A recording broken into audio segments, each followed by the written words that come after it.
Maria Gulczyńska Baci is a Polish EFL teacher-translator. She has been a waitress, a sociologist, and an actress.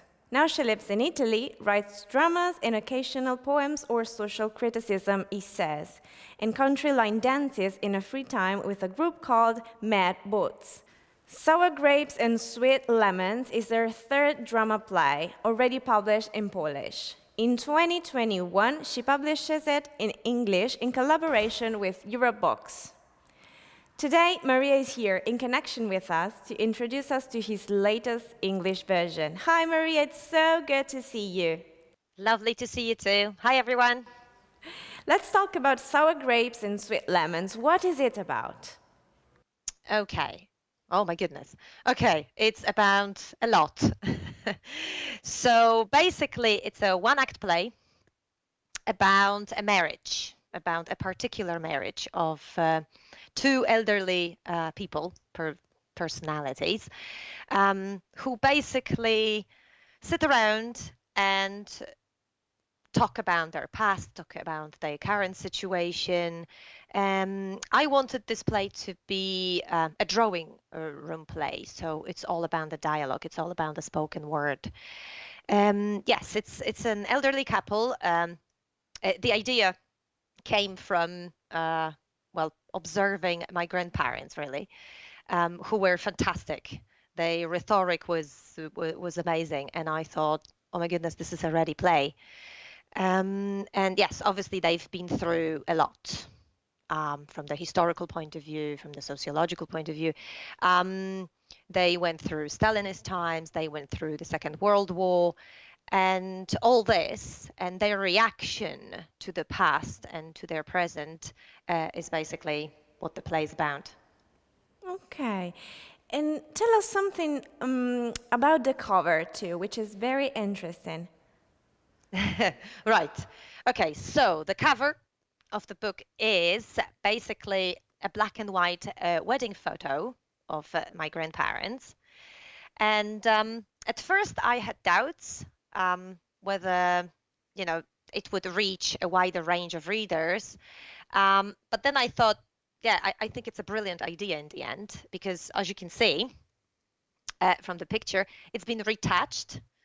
Bunia, my grandmother, her name is Bunia in the play.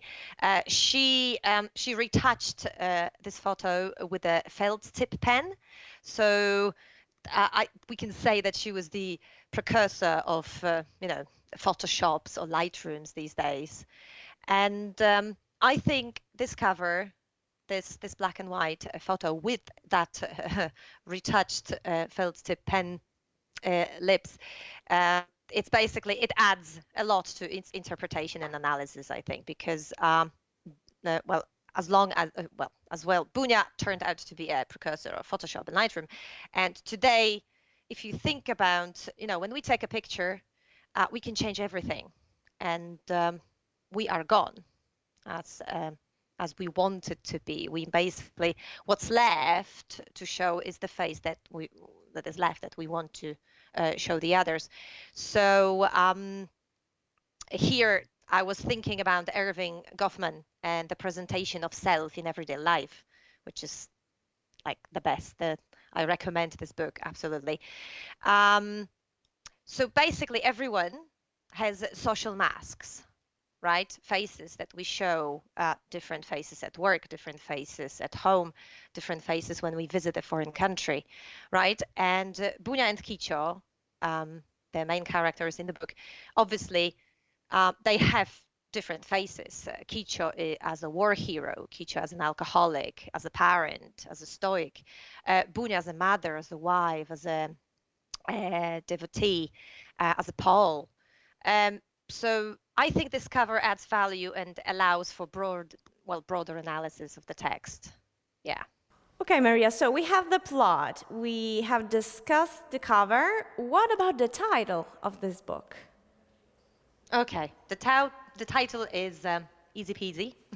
It's basically the Freudian interpretation of the life of a marriage of this elderly couple I mentioned before.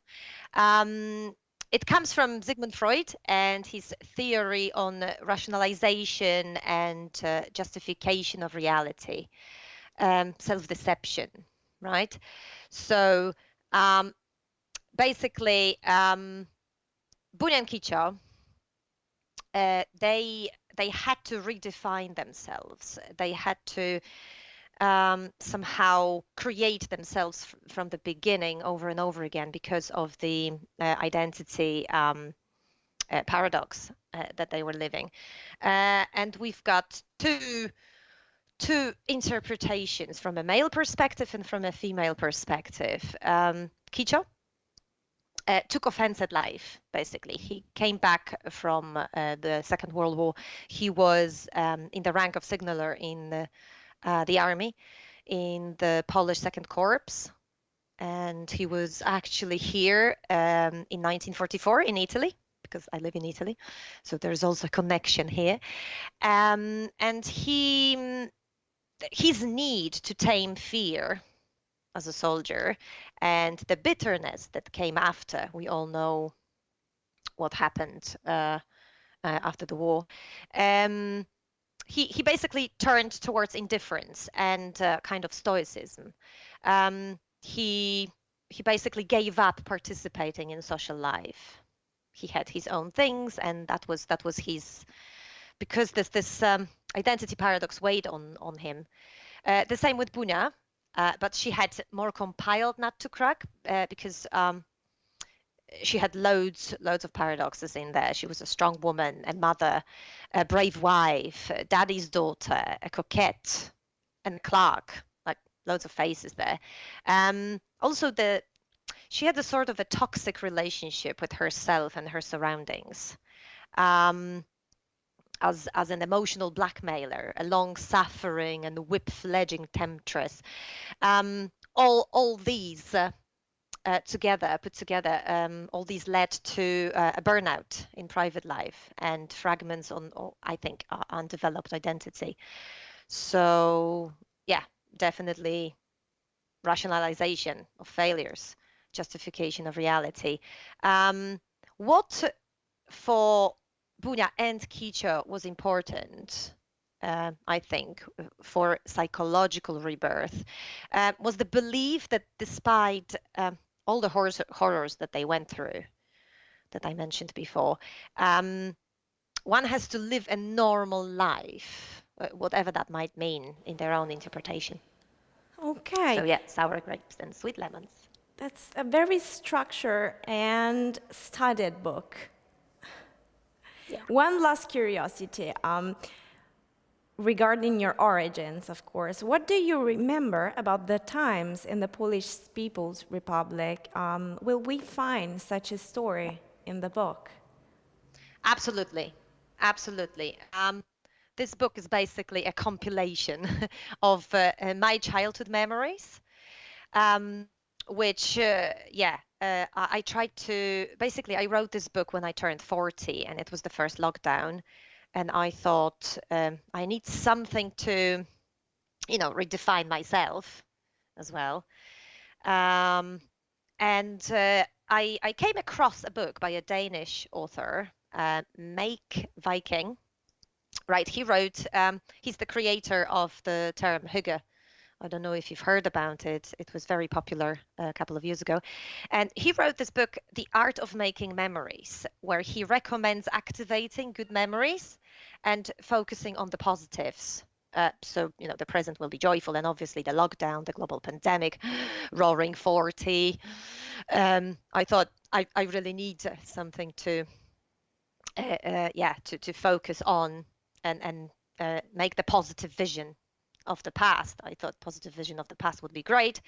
My childhood in the times of the Polish People's Republic and Bunia's collectomania make up the descriptions and the stories in this book. I remember quite a lot, like fragments from my childhood from the 80s in Poland. I go back nostalgically and I update my positive memories, as I said before, because unfortunately we are living in the times, historical moment, when the governments that we fought against have returned, right? But let's talk about Polish People's Republic with humor, because that's what this book is about. What makes me laugh the most about those times is that everything was similar to something.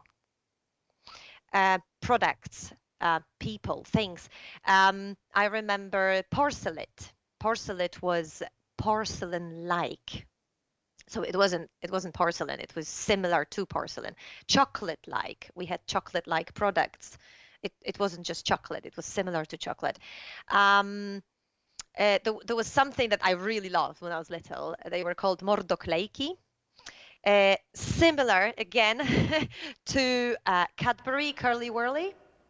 Okay. So when I was little, then Kogel Mogel, that's a classic. It's coming back. Everything's coming back.